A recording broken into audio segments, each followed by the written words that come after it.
नमस्कार, एमएच1 न्यूज में आप सभी का स्वागत है। मैं हूं उर्वशी जैन और एक बार फिर से आप सभी का हार्दिक अभिनंदन करना चाहेंगे हमारे बहुचर्चित कार्यक्रम मोस्ट अवेटेड प्रोग्राम जय शनि महाराज में। दिन शनिवार, लेकिन आज शनिवार के साथ साथ चर्चा आने वाले दिनों की। आज से ठीक 5 दिन बाद जब देवगुरु बृहस्पति 12 वर्ष के बाद वृषभ राशि में प्रवेश करेंगे, तब क्या होगा। चलिए आज इसी विषय पर चर्चा करने के लिए हमेशा की तरह हम स्वागत करना चाहेंगे सिद्धपीठ शनिधाम से हमारे साथ जुड़े हुए श्री श्री 1008 महामंडलेश्वर परमहंस स्वयं दाती जी महाराज का। महाराज जी, आपके कमल चरणों में कोटि कोटि वंदन, नमस्कार, बहुत बहुत स्वागत है, प्रणाम। सबसे पहले बाबा जी आपसे यही जानना चाहेंगे दाती जी कि आखिरकार जब देवगुरु बृहस्पति देवताओं के गुरु शुक्र के घर यानी असुरों के घर जाएंगे, तो देवता का असुरों के घर पर जाना क्या संदेशा लेकर आ रहा है आम जनमानस के लिए। बृहस्पति 12 वर्ष के बाद वृषभ राशि में, और संपूर्ण राष्ट्र से विनम्र प्रार्थना करते हुए रिक्वेस्ट करना चाहता हूं, अपना संदेश देना चाहता हूं कि ये ज्योतिषीय विश्लेषण है और मेरा शोध है 1906 से लेकर 2001 तक वृषभ राशि में जब जब बृहस्पति आया है, मैंने ये देखा है कि दुर्घटनाओं और मानवीय भूलों के कारण परेशानियों का सामना करना पड़ा, त्रासदी का सामना पड़ा। 10 मार्च 1906 बृहस्पति वृषभ राशि में प्रवेश किया था और फ्रांस की कोरियस खान में दुर्घटना हुई थी। 1099 लोगों की जान गई। ये मानवीय गलती की भीषण हादसा माना जाता है। ये इस बात का ध्यान। और 6 दिसंबर 1917 में पुनः वृषभ राशि में बृहस्पति था, तो मानवीय त्रुटि के कारण एटॉमिक बम हादसे में 2000 लोगों की जान गई और 9000 लोग घायल हुए। 12 दिसंबर 1917 में फ्रांस में विश्व की सबसे बड़ी रेल दुर्घटना है। 500 एक साथ हजारों लोगों की जान वहां पर भी गई। और 30 अप्रैल 1941 से लेकर मई 1942 पुनः बृहस्पति वृषभ राशि में, और गुरु का ये गोचर संकेत है कि उस दौरान जर्मनी की फौज ने यहूदियों का कत्लेआम किया था, आप सभी लोग जानते हैं। जुलाई 1941 में नाजियों द्वारा लैम्बर्ग की घटना सब लोग जानते, नाजियों द्वारा लिथुआनिया पर घटना सभी लोग जानते, और नाजियों द्वारा कीव पर हजारों लोगों को मौत की घाट उतारने की घटना हमारे सभी लोगों को पता है। अक्टूबर 1941 में यूक्रेन में जो यहूदियों की घटना हुई थी उस पर भी सभी लोग जानते हैं। और दिसंबर 1941 इटली और जर्मनी का अमेरिका में युद्ध की घोषणा, ये सबको पता है। 1942 चीन की कोयला खदान में जबरदस्त हादसा सभी को पता है। और 1953 से लेकर 54 के बीच में इलाहाबाद कुंभ के मेले में भगदड़, उस समय भी वृषभ राशि में बृहस्पति था। 1965 पूर्वी भारत और बांग्लादेश में जबरदस्त चक्रवात, हजारों लोगों की दुर्घटना का सामना करना, ये सबको पता है। और 1965 में ही पाकिस्तान में विमान, जो पाकिस्तान का विमान मिस्र में दुर्घटनाग्रस्त हुआ, ये भी मालूम है। 1906 में धनबाद में धोरी खान में भीषण अग्निकांड हुआ था। उस समय भी बृहस्पति वृषभ राशि में प्रवेश था। और 28 जुलाई 1967 टेक्सास में 8.2 रिएक्टर का पैमाने का भूकंप आने से 7 लाख लोगों दुर्घटना का सामना करना पड़ा, ये सबको पता है। और 12 अगस्त 1980 फिलिस्तीन में जो घटना घटी, वो भी आपको सभी को पता है कि फिलिस्तीन कैंप में 2000 लोगों की हत्या हुई थी।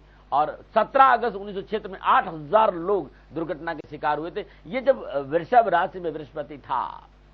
और 1977 में रोमानिया में भूकंप, 1500 लोगों की घटना हुई। और टेनेराइट वाले एयरपोर्ट की घटना किसको नहीं पता, जब वृषभ राशि में बृहस्पति में प्रवेश किया तो 27 मार्च 1977 टेनेराइट एयरपोर्ट पर रनवे के ऊपर विमान हादसा हुआ था और 583 लोगों की जाने गई है। ये थोड़ा चीजें देखिए। 7 दिसंबर 1988 आर्मेनिया में भूकंप, 60,000 लोगों की दुर्घटना। 8 जनवरी 1989 इंग्लैंड में हवाई दुर्घटना।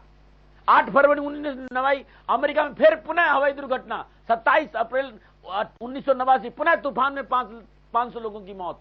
और 3 जून 1990 चीन में लोकतांत्रिक कराई की वजह से न जाने कितने विद्यार्थियों पर यह दुर्घटनाएं हुई, आपको पता अच्छी तरह। और भारत की बात करें तो 13 जनवरी 2001 इलाहाबाद में भूकंप। इलाहाबाद में आपको पता हो तो वो इलाहाबाद में कुंभ के समय भगदड़ में प्रॉब्लम आई। 2001 इल्सिडवा में भी भूकंप आया था और 944 लोगों की मौत हुई थी। और मई 2001 घाना में फुटबॉल प्रशिक्षकों पर आंसू गैस छोड़ने से कितने बच्चों की मौत हुई, आप सभी को पता है। मैं ये घटना इसलिए बता रहा हूं कि ये उस समय के जो ग्रह योगायोग थे और बृहस्पति में बृहस्पति का वृषभ राशि में प्रवेश था।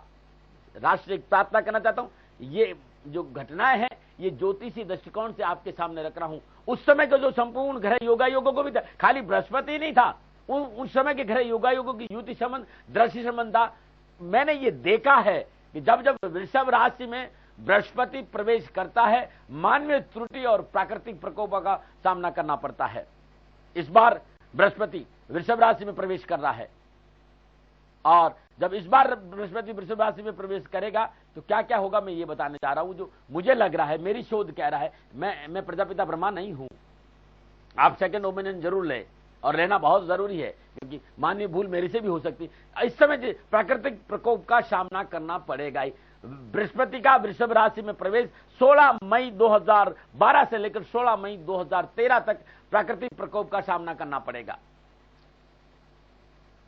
जिससे कि ग्रह योगायोग है, हवाई, रेल और सड़क दुर्घटनाओं की प्रबल संभावना, भूकंप, भूस्खलन, आंधी तूफान से जानमाल का नुकसान और जबरदस्त प्राकृतिक प्रकोप, गर्मी, वर्षा और सुनामी जैसी घटनाओं का सामना भी, और जबरदस्त राजनीतिक उठापटक का सामना भी नजर आ रहा है। सरकार और जनता के बीच में विद्रोह की भावना संभव है, उठापटक की, धार्मिक स्थानों में दुर्घटनाओं की संभावना और आपसी देशों में टकराव होगा। एक बात बहुत जरूरी है, बृहस्पति धर्म का प्रतीक है। धर्म को लेकर की अनर्गल बयानबाजी या धर्मावलंबियों द्वारा व्यर्थ में की बयानबाजी से भी राष्ट्र को नुकसान उठाना पड़ सकता है। ये बृहस्पति वृषभ में प्रवेश कर रहा है। मैं जानता हूं, मुझे मालूम है कि बहुत से लोग इस पर सवाल करेंगे। ये ज्योतिषीय घटना है, क्योंकि सूर्य शुक्र केतु बृहस्पति वृषभ राशि में, सूर्य शुक्र केतु बृहस्पति का मंगल से चतुर्थ संयोग, सूर्य शुक्र केतु बृहस्पति का राहु से समसप्तक योग, सूर्य केतु शुक्र और बृहस्पति का शनि से षडाष्टक संबंध, और राहु और शनि का द्विद्वादश योग, और मंगल और राहु का चतुर्दशम योग, ये अनुकूलता का संकेत नहीं दे रहा। इस बात का ध्यान रखें। लेकिन एक बात और कहना चाहता हूं जो मुझे लग रहा है, क्योंकि मैं शोध का विद्यार्थी, ये शोध आपके, ये मैंने 32 बार जब जब बृहस्पति वृषभ राशि में प्रवेश किया, मैंने आपके लोगों के सामने रखा, 32 घटनाएं मैंने आपके सामने रखी है। लेकिन मैंने ऐसा भी देखा है कि जब जब बृहस्पति वृषभ राशि में प्रवेश हुआ, कोई मानवीय दृष्टिकोण भी सामने आया, बहुत से आविष्कार भी हुए हैं, बहुत सी सफलताएं भी मिली हैं। और मुझे ये लग रहा है कि इस बार बृहस्पति जो प्रवेश करता है, इन घटनाओं को प्राकृतिक प्रकोप की संभावना है, ऐसा कोई विषय उठेगा, क्योंकि बृहस्पति धर्म का कारक है, ऐसा कोई विषय उठेगा जिसमें सामाजिक उच्च घटनाएं घटेगी, जन कल्याण के आविष्कार होंगे, मानव सभ्यता प्रगतिशील होगी। और मैं ये देख रहा हूं कि बृहस्पति वृषभ राशि में प्रवेश और शनि से संबंध बन रहा है, तो जो एक जघन्य अपराध हो रहा है संपूर्ण भारत में, एक बहुत बड़ा अपराध है, वो है कन्या भ्रूण हत्या,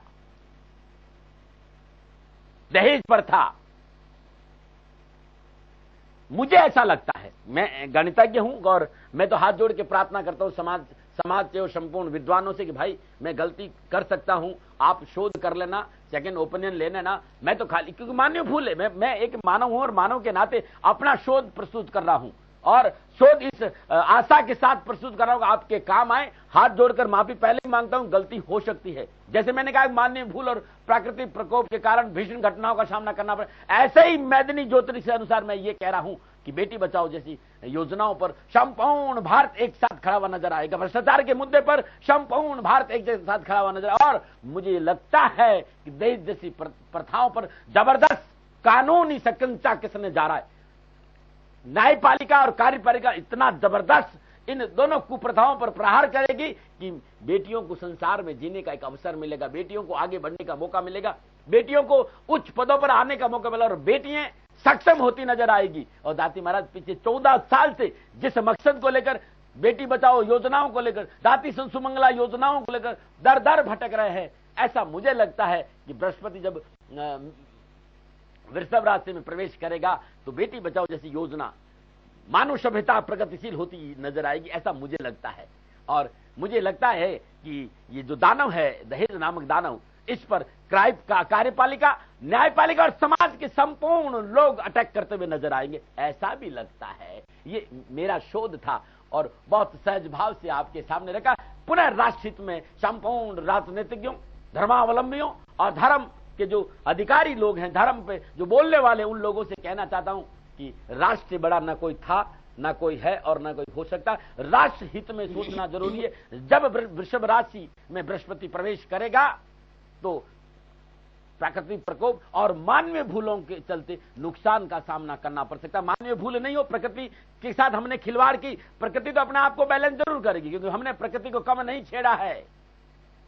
हम प्रकृति को कम नहीं, जितना हमने प्रकृति को छेड़ा है प्रकृति अपने आप को बैलेंस तो करेगी, लेकिन कम से कम अपनी मानवीय भूलों को तो हम बचा कर रखें। ऐसी कोई भाषा का प्रयोग नहीं करें जो मानवीय सभ्यता के खिलाफ हो। आप बड़े समझदार लोग हो, विषय को संदिग्धता के साथ समाज के सामने रखो। समाज बहुत पढ़ा लिखा है, समाज कोई अनपढ़ नहीं है कि आपको किसी ऐसी भाषा का प्रयोग करना पड़े जो संविधान के अनुकूल नहीं है। संविधान के अंदर रहते हुए सभ्य भाषा का प्रयोग करते हुए हम यदि जो जो जो जो गलतियां हैं, जो नुकसान हो रहा है, जो राष्ट्र के साथ खिलवाड़ हो रहा है, उसे जगाया जा सकता है। हम अहिंसावादी नीति को अपनाएं और बापू को याद रखते हुए हम अपने सहज तरीके से सरकार के सामने, समाज के सामने अपनी बात रखेंगे तो ये राष्ट्र प्रगतिशील होगा। असंवेदनशील विषय पर, असंवेदनशील भाषा संवेदनशील विषय पर करना ठीक नहीं होगा। जो महत्वपूर्ण मुद्दे हैं उन पर, भाषाओं पर बहुत जबरदस्त कंट्रोल रखना होगा, वन्यता उठापटक का सामना करना पड़ सकता है। ये मेरा शोध था और परमेश्वर से प्रार्थना करता हूं कि ऐसी कोई दुर्घटना नहीं घटे, मैं झूठा रहूं। लेकिन मैंने 1906 से लेकर 2001 तक जो घटनाएं, आंकड़े जो इकट्ठे किए, मुझे लगा कि मुझे आपको बताना चाहिए। मैं डराता नहीं हूं और नहीं मैं कभी ये कहता हूं कि जो मैं कह रहा हूं, मैंने तो एक शोध था, मुझे लगा कि आप लोगों के सामने रख सकता हूं। संभव है मैं गलती कर सकता हूं, सेकंड ओपिनियन जरूर ले, लेकिन ऐसा लगता है मुझे। और फिर हाथ कंगन को आर से क्या देखते हैं आने वाले समय में। नमो नारायण।